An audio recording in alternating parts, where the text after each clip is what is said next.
Welcome to episode 29 of Project 250, a weekly chronicle of the people, places, and events of the American Revolution in the order they occurred. So, without further ado, here's what was happening 250 years ago this week, July 20th to 26, 1775. Last week, on July 13th, the Continental Congress issued a speech to the Six Nations of the Iroquois, expressing a desire for peaceful and friendly relations but demanding that the tribes remain neutral. Congress also appointed Indian commissioners for the Middle and Northern departments, but postponed the appointment of Southern commissioners until July 18th. At Cambridge, on July 14th, George Washington issued a set of orders addressing the poor sanitation and general filthy conditions of the army, encampments, and promoting good order and discipline through a set of uniform regulations for senior command staff. The following day, Washington issued orders prohibiting fraternization with the enemy, warning that those who violated the order would face a court-martial and severe punishment. That same day, Washington and General Charles Lee paid a visit to Abigail Adams. Abigail later described Washington as embodying dignity with ease and complacency. The gentleman and soldier look agreeably blended in him. Abigail was less impressed with Lee. On July 17th, the beeline march to Cambridge began when the Berkeley County Rifle Company departed Morgan's Grove, Virginia, and crossed the Potomac River into Maryland, headed for Boston. They discovered that Daniel Morgan's Frederick County Company had departed for Boston the day before.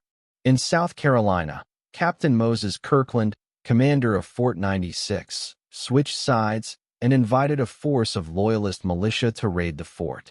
During the raid, Captain James Mason was captured and thrown into the fort's jail. On July 18th, rifle companies under Michael Cresap and Thomas Price departed Fredericktown, Maryland, and headed for Boston. Also on July 18th, in North Carolina, several hundred militiamen captured and burned Fort Johnston near Wilmington, 2 days after North Carolina's Governor Josiah Martin fled to the British sloop, Cruzier. Finally, Congress appointed Colonel Joseph Trumbull as Commissary General of Stores. At the start of this week, the British government, in accordance with the New England Restraining Act, banned American colonists from fishing in the North Atlantic. This restriction applied to the banks and coast of Newfoundland, the coast of Labrador, the river and Gulf of St. Lawrence, the coast of Cape Breton, or Nova Scotia, or any other part of the coast of North America. In New York City, a band of local Sons of Liberty, led by Marinus Willett, John Lamb, Isaac Sears, and Alexander McDougall, conducted a surprise raid on the Turtle Bay Depot, a British military magazine and storehouse located on the east side of Manhattan Island, near the present-day United Nations. The captured supplies were then sent to Patriot forces at Boston, Lake Champlain, and Fort Ticonderoga. In addition to military supplies, the raiding party also seized the British ship, HMS Asia. Also on July 20th, General Thomas Gage's official account of the Battle of Bunker Hill arrived in London, where it sparked intense debate and mutual recrimination between the Tories and the Whigs. However, what most alarmed British military officials were the frightful casualty lists, which led many to re-evaluate their opinions regarding American military capabilities. As for King George, he was greatly embittered by the news, leading some to suggest that Bunker Hill may have influenced the king's decision to reject the Olive Branch petition. On July 21st, Benjamin Franklin submitted his Articles of Confederation and Perpetual Union to Congress. This proposed plan for a united colonial confederation was influenced, at least in part, by his 1754 Albany Plan of Union. However, Franklin's proposal was not acted upon at the time. On that same day, in Massachusetts, a party of American militia led by Major Joseph Foes set out in whaleboats for Nantasket Point, where they drove off the British Guards and destroyed the lighthouse on Great Brewster Island. On July 22nd in Philadelphia, the Continental Congress appointed a committee composed of Benjamin Franklin, Thomas Jefferson, John Adams, and Richard Henry Lee to review and report on the conciliatory resolution, which the House of Commons had passed back on February 20th. On July 23rd, General Thomas Gage was relieved of his duties as the commander of British forces in Boston. In his general orders dated July 23rd, George Washington provided further guidelines to distinguish between commissioned officers, non-commissioned officers, and private soldiers. Washington directed that field officers should wear red or pink cockades in their hats, captains should wear yellow or buff cockades, and subalterns should wear green cockades. Instead of cockades, sergeants were to be distinguished by an epaulet or red cloth stripe on their right shoulder, while corporals were to wear green epaulets. Additionally, and perhaps more importantly, steps were being taken to strengthen the American siege lines at Boston.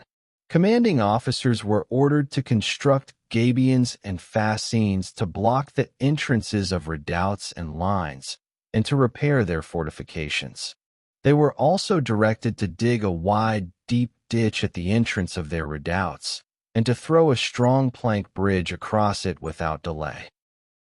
On July 24th, in a letter to James Warren, John Adams expressed his frustration with Congress and its lack of progress on the most basic tasks, saying, "We ought to have had in our hands a month ago the whole legislative, executive, and judicial of the whole continent, and have completely modeled a constitution, to have raised a naval power and opened all our ports wide, to have arrested every friend to the British government on the continent, and held them as hostages for the poor victims in Boston.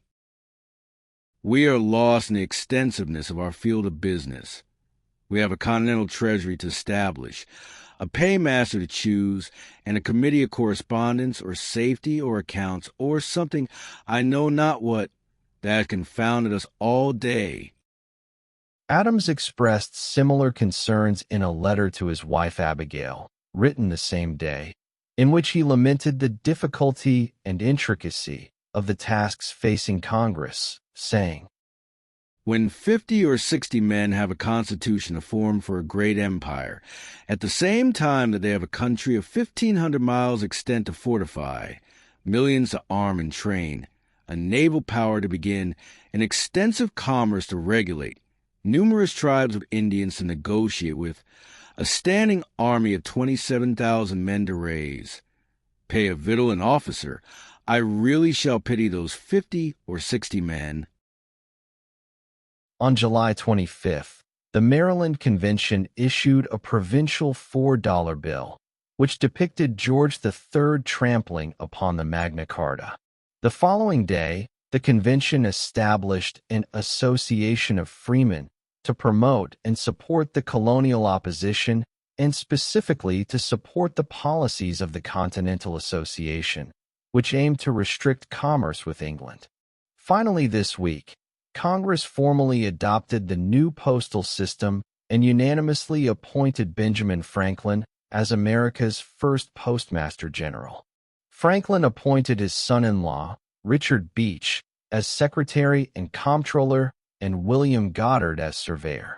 Meanwhile, in London, in a frenzied cabinet meeting at 10 Downing Street, the British cabinet decided to send 2,000 additional reinforcements to Boston immediately and resolved to have an army of at least 20,000 regulars in America by the following spring.